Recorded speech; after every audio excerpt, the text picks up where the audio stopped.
Pra quem não se lembra, o último capítulo acabou com o grande Sasuke chegando no campo de treinamento e vendo todo mundo completamente acabado. E o mais impressionante era o nosso protagonista fazendo seu exercício matinal. Coisa leve, pô, leve. 3.083, 3.084. Caralho, o maluco é brabo.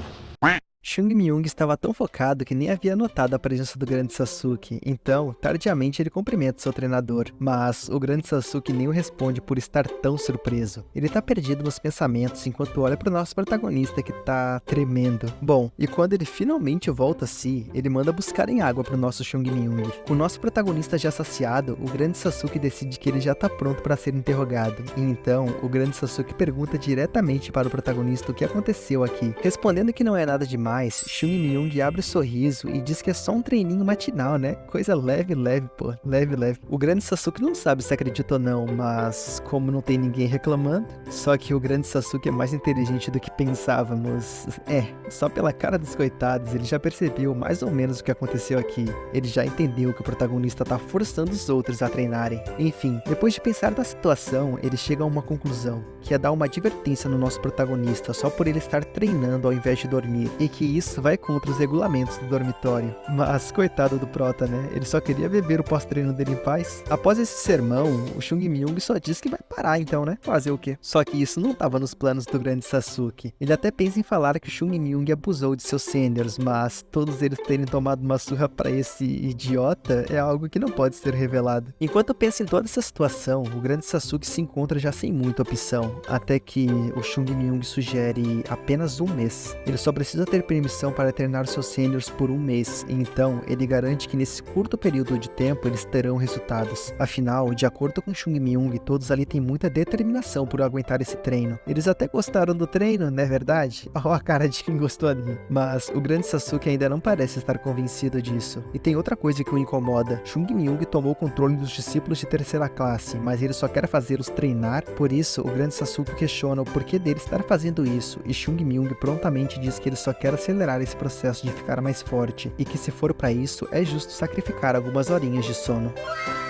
Essa resposta foi tão boa que deixou o grande Sasuke completamente satisfeito. Só que ele só precisa confirmar mais uma coisa. Ele pergunta se Chung Myung sabe o que é o mais importante ao tratar seus seniors. Mas é claro que o Chung Myung sabe, é a cortesia. E ele garante que vai considerar as palavras de seus seniors como a palavra de um deus. E agora não deu. Na cabeça do grande Sasuke, o Chung Myung é um discípulo digno de orgulho. Ele ri de satisfação e decide fazer um anúncio para os outros discípulos. E dito isso, todos já se levantam para ouvir o grande Sasuke, e ele diz que está orgulhoso de todos esses discípulos por eles decidirem por conta própria treinar todos os dias de manhã, e que eles devem continuar orgulhando a seita do Monte Hua desse jeito. Os discípulos finalmente abrem a boca para pedir socorro, mas o grande Sasuke já partiu dali e infelizmente para eles, quem ainda está ali é o Chung Myung, que não parece ter gostado muito deles quererem pedir socorro ao grande Sasuke. Por isso, hoje no vestiário eles terão mais uma lição especial, e olha que o protagonista acabou de falar que ia tratar eles com cortesia.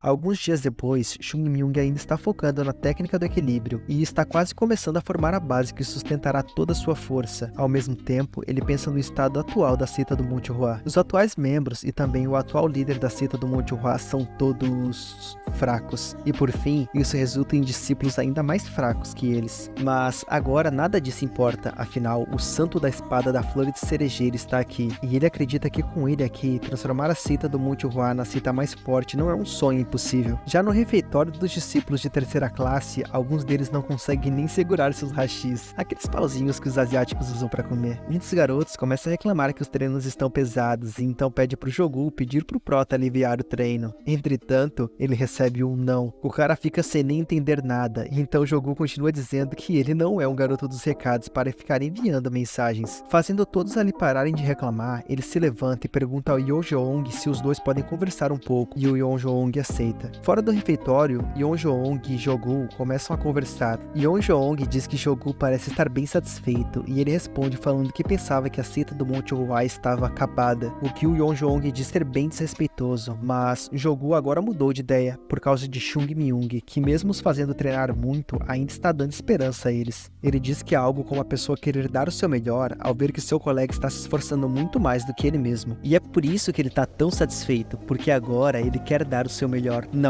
Agora ele já está dando o seu melhor. E junto do Jogu, o Yonjong também diz que vai dar o seu melhor. Eles nem percebem, mas tem alguém os observando em cima das árvores. E é o Chung Myung, que também parece estar muito satisfeito por encontrar colegas tão competentes. Com isso, ele já pode sentir o progresso vindo, apesar de ainda ter muita coisa para ser feita. Enquanto tira um cochilinho em cima da árvore, o Chung Myung ouve alguém chamando pelo líder da seita. São um bando de homens enraivados que arrombam o portão da seita do Monte Hua. Eles entram na seita quase como se fosse deles e não respeitam nem mesmo o grande Sasuke ou o Amun. O nosso protagonista ainda em cima das árvores vê toda aquela situação e fica incrédulo sobre eles terem arrombado o portão. Aparentemente, os homens que estão ali são mercadores e vieram para cobrar o dinheiro que a seita do Monte Hua os deve. E novamente o protagonista fica incrédulo. Os invasores começam a chamar pelo líder da seita e depois de muito insistir, ele finalmente aparece. Com toda essa confusão acontecendo em sua seita, o líder do Monte Hua precisou aparecer. Com a chegada deles, todos ali ficam em silêncio e olham para ele.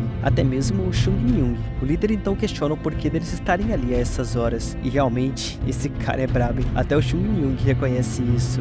E ele até começa a elogiar a postura do líder Jong Hyun, apenas para se decepcionar. Enfim, um dos invasores começa a falar e cumprimenta o líder da seita do Monte Hua, que responde respeitosamente. Esse invasor é o líder do pavilhão Kong, que em resumo, ele é um mercador. Ele diz que não queria visitar a seita do Monte Hua assim, e que ele nem sequer queria escalar o Monte Hua, mas que precisava do dinheiro que prestou a seita do Monte Hua. O líder da seita não tem o que falar quando o líder do pavilhão Kong diz que já passou há muito tempo a data do pagamento e que não vai cobrar os juros, mas que já esperaram demais. Sendo assim, o mercador declara que dará a seita do Monte Hua somente mais 7 dias, e se não pagarem dentro dessa data, o líder do pavilhão Kong vai confiscar o templo da seita do Monte Hua.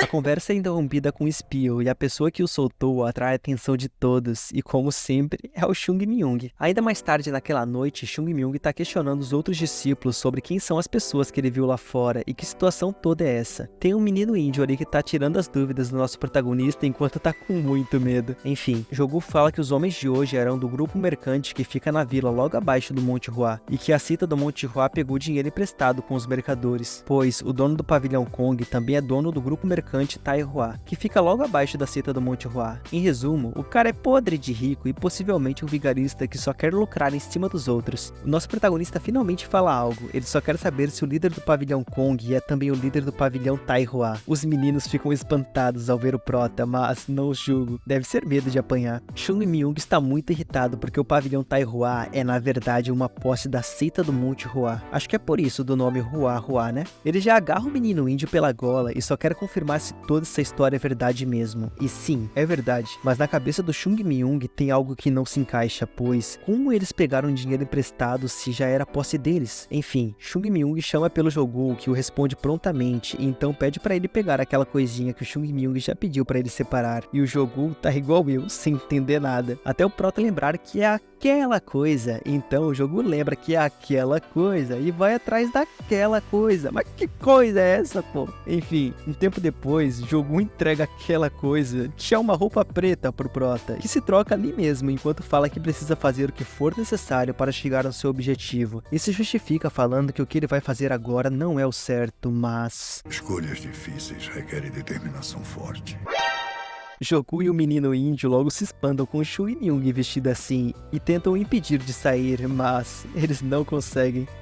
Com uma vista linda para a cidade que fica aos pés do Monte Hua, Chung Myung observa um prédio que parece ser o prédio do grupo mercante Tai Hua, que está tendo um banquete. E o que eles estão fazendo lá? Bem, eles estão rindo do líder da seita do Monte Hua, desrespeitando a seita do Monte Hua e debochando do valor pífio que eles emprestaram para a seita do Monte Hua, que foram só 100 mil niangues, e esse investimento fará dono daquele lugar. E se eu estiver certo, 100 mil niang é algo em torno de 70 mil reais. Nesse banquete, em resumo, todos estão puxando o saco do mercador, que é o líder do pavilhão Kong. E tudo isso acontece enquanto ele se vitimiza, dizendo que não queria ter que fazer isso com a seita do Monte Hua. Afinal, o grupo mercante Tai Hua e a seita do Monte Hua sempre tiveram boas relações, mas é óbvio, né? O grupo mercante Tai Hua era da seita do Monte Hua. Enfim, tem mais puxação de saco ali, tem mais puxação de saco aqui, e enquanto isso, o gordinho Kong ladrão oportunista afirma em seus pensamentos que o poder da seita do Monte Hua não está na força de combate, mas em suas conexões por ser uma das seitas mais importantes de um século atrás. E ele faz uma analogia dizendo que, porém, hoje em dia a seita do Monte Hua é fraca como a pele de um frango que rasga apenas ao toque de de haxixe. Um dos mercadores pergunta para o gordinho Kong, ladrão oportunista safado, o que ele pretende fazer com a seita do Monte Hua, e até sugere que deveriam pegar alguma coisa a mais da seita do Monte Hua, porque o templo em si não aparenta ter valor algum. Então, o mercador Kong responde dizendo que a seita do Monte Hua pode até parecer uma seita acabada, mas que o real valor dela está além da imaginação, revelando seu plano para os outros ali,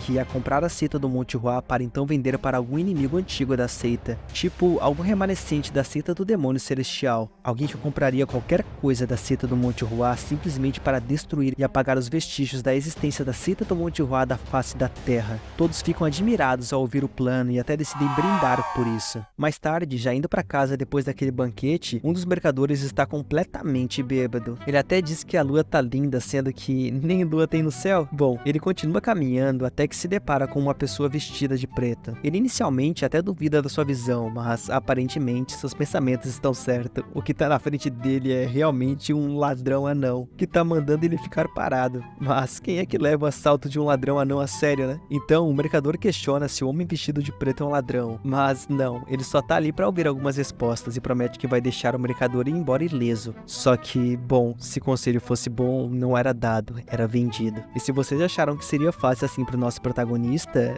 bem, vocês se enganaram, pois o mercador tem 6 guarda-costas. Nosso prota até parece meio tenso com a luta que vai rolar. Já o mercador parece bem confiante e diz para os seus guarda-costas não o matarem e se certificarem de que ele ao menos consiga falar. Dito isso, ele se vira de costas enquanto afirma mentalmente que não gosta de violência. Ah não, pô, o cara manda 6 homens pra cima de alguém que ele julgou ser um anão e ainda afirma que não gosta de violência. Tá bom, né, o mercador pacifista. Enfim, após ouvir um som muito alto, ele se vira para repreender seus guarda-costas por baterem muito forte no anão. Mas a visão presenciada é algo que o deixa surpreso. Todos os 6 guarda-costas foram derrotados pelo ladrão anão. Deu nem tempo de ver a luta. Enfim, agora só sobraram os dois, o ladrão anão, quer dizer, o nosso protagonista, e o mercador pacifista. Então, Chung Myung avisa o mercador novamente de que vai deixar ele sair ileso, desde que responda as perguntas. Nesse momento, o protagonista pega o mercador pacifista pela gola e diz que vai dar uma punição por ele não ter aceitado o conselho quando ele deu pela primeira vez. O prota repete a fala do mercador pacifista, dizendo que ele pode ficar tranquilo, pois o prota vai se certificar de que ao menos ele possa falar. Todo mundo morreu! Acabou.